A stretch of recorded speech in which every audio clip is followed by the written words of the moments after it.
Hi, I'm Alan Korwin from gunlaws.com and Bloomfield Press.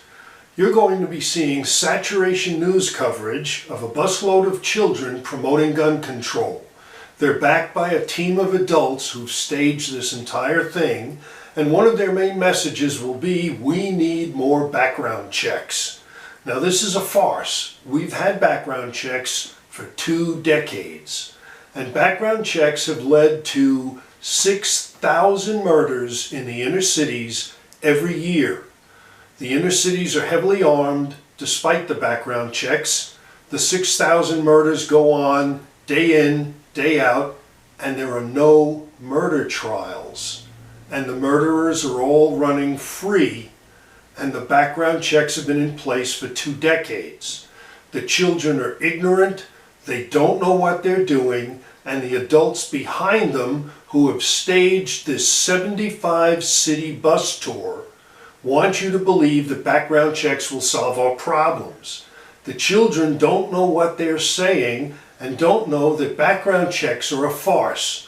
It's an FBI-run program, and despite the background checks, the Muslim jihad, where they're killing gays and killing infidels, are unaffected by the background checks. And the psychotic children who are on psychotropic drugs and want to mass murder their classmates are unaffected by the FBI's background check center, and the whole program. Psychotic children are not a function of and not addressed by background checks. But the children are going to be promoting it, and you're going to get saturation coverage from the 75-city background check tour that the children are on, backed by adults who won't show their faces, promoting the same tired gun control program that won't address the Muslim jihad, the psychotic children, or the inner city violence with 6,000 murders, no murder trials, and the murderers all running free. The biggest problem, perhaps, is that the background check system collects 10 million names of innocent Americans who buy firearms, which provides a balance of power between the government and the population, which is why America is still free. But here's the biggest problem.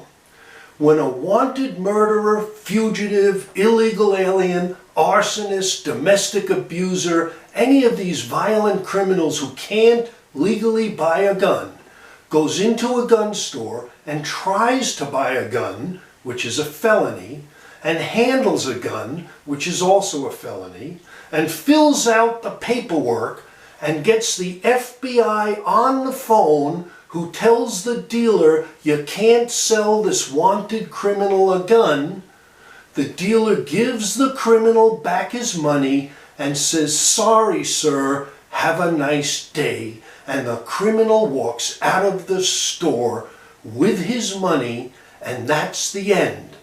So when somebody says, "Do you support background checks?" do you support that?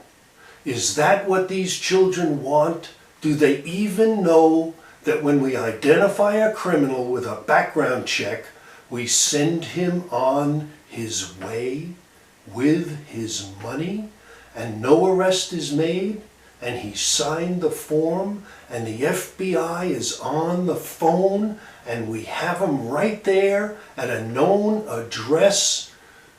It's a bad idea, but they're collecting 10 million names every year of innocent people who buy legal property protected by the Constitution, and the children think it's a good idea, and the adults behind the curtain are promoting this, and the media is promoting it to you. I'm Alan Korwin. I'm at gunlaws.com, and I run Bloomfield Press, where you can get books on the gun laws and learn what's really going on.